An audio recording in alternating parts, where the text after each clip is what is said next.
I'm hanging out here on Ocean Beach. It's a really nice morning, and I've got some good news and I've got some bad news. Good news is, actually I'll do the bad news first. Bad news is my videos are going to be kind of rough for a little while because I finished school for this semester. So until I have access to the computer labs again, my videos are probably going to be a little bit choppy. I'm still going to make them, but I'm going to edit them in my phone and upload them through my phone as well. So they're probably not going to be as sharp as they were before, but they will be again eventually. And also I have a laptop, but I just need to get a charger for it. So, and if I can get that, then they should be back up to speed. So that is the bad news, and really it's not even that bad. I mean, I don't know. The good news is that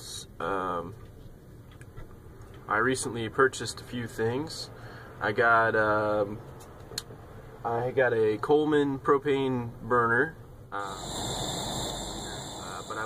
I was originally going to get a heater, but I was shopping in Goodwill a few days ago and saw this dual stove Coleman burner, propane, and it was only $30, which is like more than half of what they normally are, and it was pretty much brand new. So I went ahead and bought it and tried it out today, and it works amazingly. So for another little dose of good news and a little bit of bad news, the other day, about a week ago or so, I woke up feeling great, feeling good, and went to start my van, and it would turn over very, very slowly. Would not start though, and then eventually it just started clicking, so I knew it was like a battery or an alternator issue.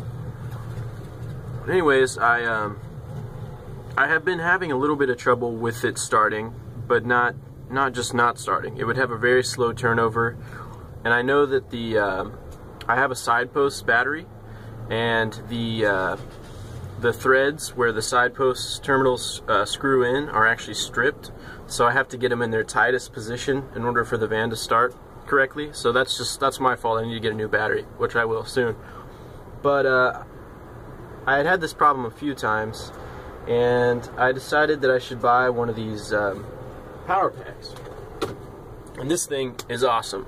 If you're van dwelling or living in an RV or something, I really recommend one of these puppies.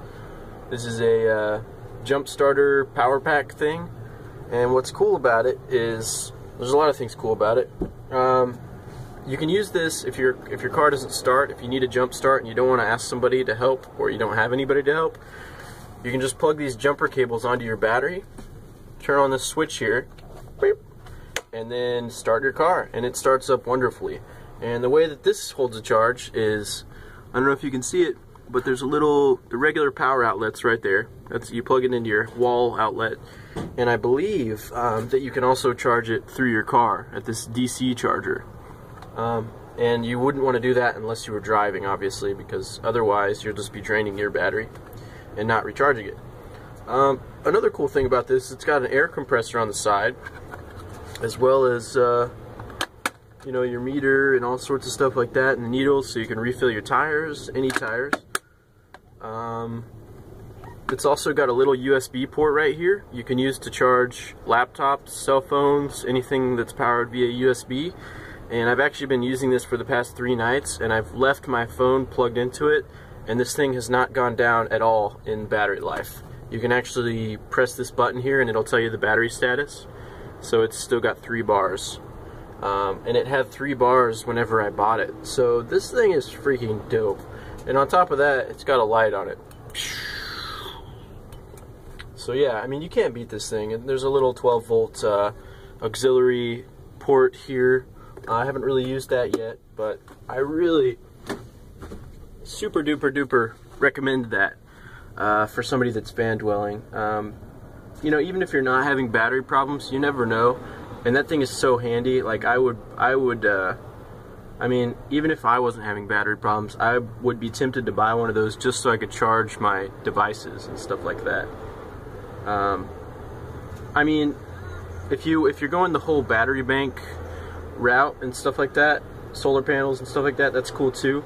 But this is also a way to sort of sustainably generate power. If you have this battery, you can charge it on the car when you're driving.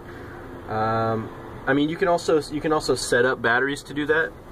But the fact that this is just a, you know, it's a jumper, it's an air compressor, it's a battery port, all that stuff packed into one, and you can get these them for under $100. I paid $107 for that one. But yeah, like I said, I really recommend getting one of these things. I actually had a question for you guys. I was wondering if any of you van dwellers have ever experienced van dwelling in LA. So if you have van dwelled in the Los Angeles area or surrounding area, let me know, because I plan on eventually sort of migrating that way after I'm done with school and stuff like that. I want to know how sort of easy it is down there. I would imagine it's fairly similar to the Bay Area, just because it's sort of urban, there's cars everywhere. You know, I'm assuming that there's probably other van dwellers scattered about. But if you've had experience doing that, please let me know how it was, and if you had any troubles, or if there's some really strange, like super duper strict law enforcement going around searching for van dwellers or something. That's pretty much it for now. Everything else has been good. Hanging out here at the beach. Probably be here for another couple hours. The only thing I'm missing right now is a hookah. I would like to have a hookah. But yeah, that's pretty much it, and I hope you guys have a good day, and I will talk to you later.